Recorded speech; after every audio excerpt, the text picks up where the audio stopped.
প্রত্যয় স্কিম বাতিলের দাবিতে চতুর্থ দিনের মতো সর্বাত্মক কর্মবিরতি পালন করছেন দেশের ৩৫টি পাবলিক বিশ্ববিদ্যালয়ের শিক্ষক কর্মকর্তা কর্মচারীরা। এই মুহূর্তে ঢাকা বিশ্ববিদ্যালয়ে রয়েছেন সহকর্মী আমিনুল ইসলাম। আরও বিস্তারিত জানতে যুক্ত হচ্ছি তার সঙ্গে। আমিনুল, আজকে চতুর্থ দিনের মতন কর্মবিরতি চলছে, কি অবস্থা এই মুহূর্তে? আজকে যে বৈঠক হবার কথা ছিল সেটি বাতিল হয়েছে, শিক্ষকদের তরফ থেকে এই মুহূর্তে কি জানানো হচ্ছে বিস্তারিত জানাবেন। তাসফিয়া, ঢাকা বিশ্ববিদ্যালয় আসলে এখন আন্দোলনে মুখর। ত্রিমুখী আন্দোলন চলছে। একদিকে বিশ্ববিদ্যালয়ের শিক্ষকদের, বিশ্ববিদ্যালয়ের কর্মকর্তা কর্মচারীদের, অন্যদিকে শিক্ষার্থীদের।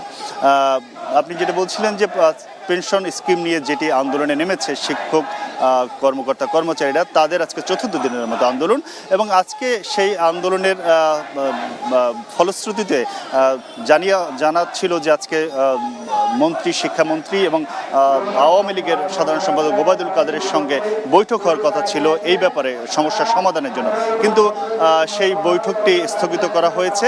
বাংলাদেশ বিশ্ববিদ্যালয় শিক্ষক ফেডারেশনের মহাসচিব ও ঢাকা বিশ্ববিদ্যালয় শিক্ষক সমিতির সভাপতি নিজামুল হক ভূঁইয়া তিনি এই বিষয়টি নিশ্চিত করেছেন।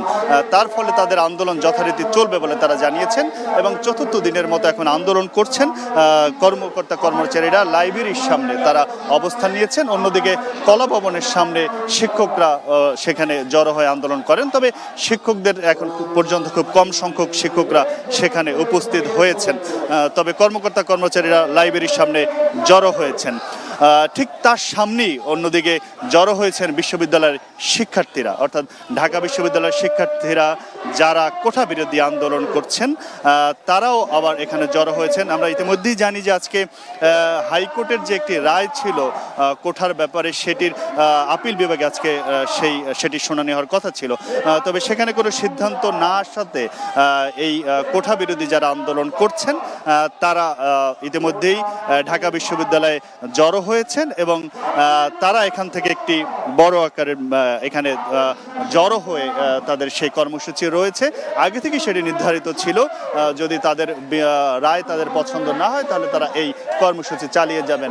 সেই কর্মসূচির অংশ হিসেবে তারা এখানে জড়ো হয়েছেন, এবং এখান থেকে একটি র্যালি নিয়ে, অর্থাৎ মিছিল নিয়ে তারা রাজু ভাস্কর দিকে যাবেন এবং ক্যাম্পাস প্রদক্ষিণ করবেন।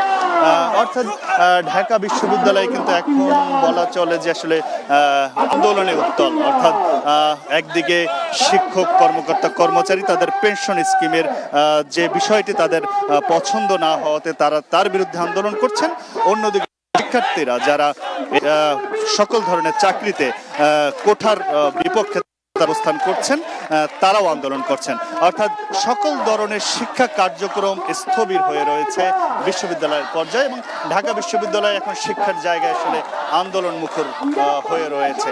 এবং এই একদিকে শিক্ষক, অন্যদিকে কর্মকর্তা কর্মচারী, এবং আর একদিকে শিক্ষার্থীরা, তাদের এই আন্দোলন চলছে। আমরা আবারও আমাদের সংবাদে সেই বিষয়গুলো তুলে ধরব।